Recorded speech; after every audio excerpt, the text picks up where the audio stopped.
اللہ کی کرنی ایسے ہوئی کہ ہماری قریبی شہر میں آپ کی محفل تھی، میں وقت سے پہلے اس محفل میں پہنچ گیا، منبر کے قریب جا بیٹھا۔ آج جب آپ محفل کے لیے تشریف لائے تو آپ سے مصافحے کا موقع مل گیا، میرا ہاتھ آپ کا ہاتھ میں آ گیا۔ اس کے بعد آپ نے خود اپنا جھوٹا پانی مجھے پلایا۔ مجھے اپنی اس خوش نصیبی پر یقین نہیں آ رہا تھا، یہ سب ایک خواب کی ماننے لگ رہا تھا، لیکن ہمارے کی طاقت تھی کہ آپ سے ملاقات بھی ہوئی اور ساتھیں بھی ملی۔ نیکسٹ ٹاپک کی طرف آتے ہیں، پتہ دل کو پگھلانا چاہتے ہیں تو اس دعا کا اہتمام کیجیے۔ محترم شیخ الوزائر صاحب، السلام علیکم۔ اللہ تعالیٰ آپ کے علم و عمل میں برکت عطا فرمائے۔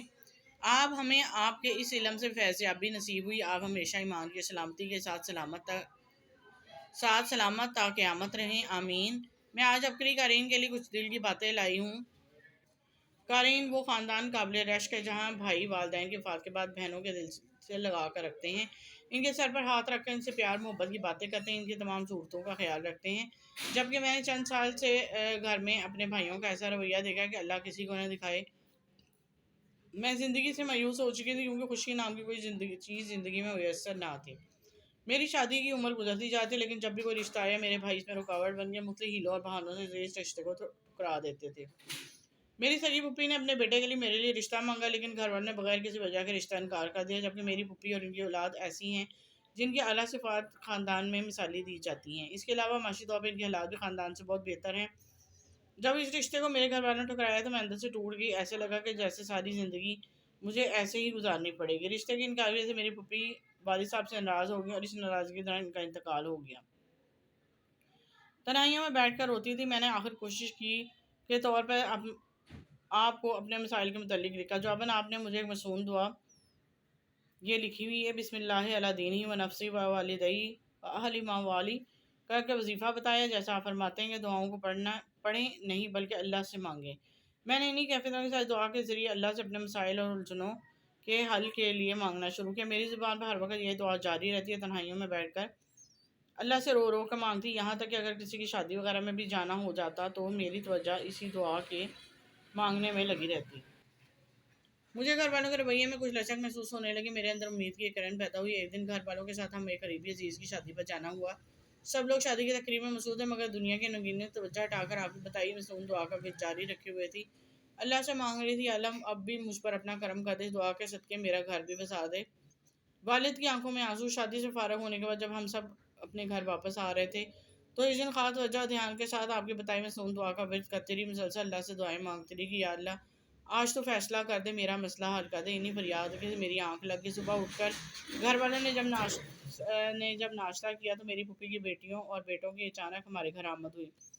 میری پھوپھی کی دونوں بڑی بیٹیاں میرے والد صاحب سے لپٹ کر رو کر کہنے لگی کہ آخر بار میرے والدہ آپ کے انکار کی وجہ سے خفا ہو کر گئی تھیں، اب اس غم میں ان کی وفات ہوئی۔ والدہ نے وصیت کی تھی کہ اپنے ماموں کو میرے بیٹے کے رشتے کے لیے راضی کر لینا، میں چاہتی ہوں میرے بھائی کی بیٹی ہی اسی گھر کی زینت بنے۔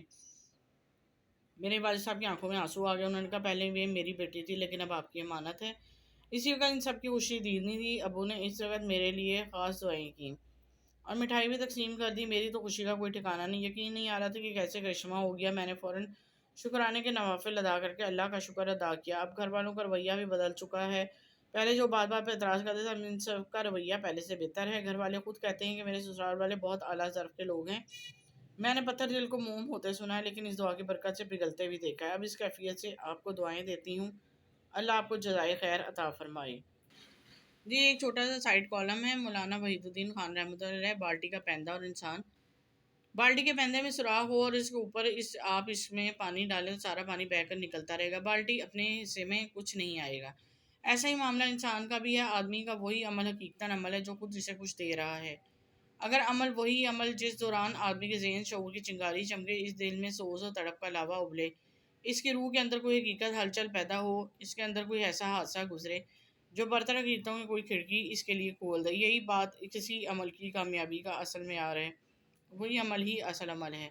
جو آدمی اس قسم کے تحفے دے رہا ہو جس عمل سے آدمی کو یہ چیزیں نہ ملے، وہ ایسا ہے کہ جیسے سوراخ دار بالٹی میں پانی گرانا۔ دیکھنے کی چیز یہ نہیں کہ آپ کیا کریں، دیکھنے کی چیز یہ ہے کہ آپ کیا ہو رہے ہیں۔ آپ کی مصروفیات بہت بڑی ہوئی ہیں، اگر آپ بتانے کے لیے آپ کے پاس بہت سارے کارنامے ہوں گے مگر آپ اندرونی ہستی خالی ہیں، آپ خود کچھ نہ ہوں گے، آپ کی مصروفیات محض بے فائدہ سرگرمیاں میں ان کے سوا کچھ اور نہیں۔ ہوائیں ہوں مگر آکسیجن نہ ملے، پانی ہو مگر سرابی حاصل نہ ہو، غذا ہو مگر آدمی کو قوت نہ ملے، سورج ہو مگر روشنی نہ دے رہا ہو، بالکل ایسا ہونا ہے نہیں ہے بلکہ نہ ہونے کی بدترین شکل ہے۔ اس طرح جو عمل آدمی کی اپنی غذا بن رہا ہو وہ عمل ہی نہیں، صرف بے عملی ہے، بلکہ اس سے زیادہ بھی کوئی بے معنی چیز ہے۔ پتھر کے اوپر آپ پانی ڈالیں تو بظاہر پانی سے بھیگ جائے گا مگر اس کے چاروں طرف پانی ہی پانی نظر آئے گا، مگر پتھر پانی کے مزے تڑواہٹ کو نہیں جانتا، اس نے پانی کو اس کو دوسری حیثیت کا تجربہ نہیں کیا۔ اس کے برعکس ایک زندہ آدمی جب پیاس کے وقت پانی پیتا ہے تو اس کی رگیں تر ہو جاتی ہیں، پانی کی حقیقت کو اس کا اندرونی تجربہ کہتا ہے۔ اس مثال سے سمجھا جا سکتا ہے کہ کرنا کیا ہے اور ہونا کیا ہے۔ کرنا یہ ہے کہ آدمی کچھ مقررہ اعمال بس رسمی طور پر دہرا لے، آدمی کی زبان پر کچھ الفاظ بولے مگر وہ الفاظ اس کے دل کی دھڑکن نہ بنے، آدمی اپنے ہاتھ پاؤں کا کچھ عمل کرے مگر اس کے عمل اس کی روح کو نہ چھوئے اور اس کے حرکات و سکنات اس کے دل و دماغ میں ارتعاش نہ پیدا کریں۔ اس کے برعکس ہونا یہ ہے کہ آدمی کا عمل اس کے لیے روحانی تجربہ بن رہا ہے، اس کے اندر اندرونی ہستی کو بار بار کیفی غذائیں مل رہی ہیں، اس کے جسمانی عمل اس کے غیر جسمانی وجود میں ہلچل پیدا کر رہا ہے، وہی کرنا جس کے درمیان آدمی خود بھی کچھ ہو رہا ہے، جو کرنا ہونا نہ بنے، حقیقت کے اعتبار سے اس کی کوئی قیمت نہیں، گویا ایک ایسا پتھر جو بظاہر پانی سے بھیگ رہا ہے مگر پانی میں وہ مزہ نہیں پاتا۔ جی امید کرتی ہوں یہ ٹاپک فائدہ مند ہیں، کچھ سمجھنے والے بڑے گہرے ٹاپک ہوتے ہیں جن کو بار بار پڑھا جائے تو ہی وہ سمجھ آتے ہیں۔ صدقہ جاریہ کے طور پہ زیادہ سے زیادہ شیئر کر دیا کریں تاکہ دوسروں کا بھی بھلا ہو سکے۔ دعاؤں میں یاد رکھیں، اب تک کے لیے اجازت دیں، اللہ حافظ۔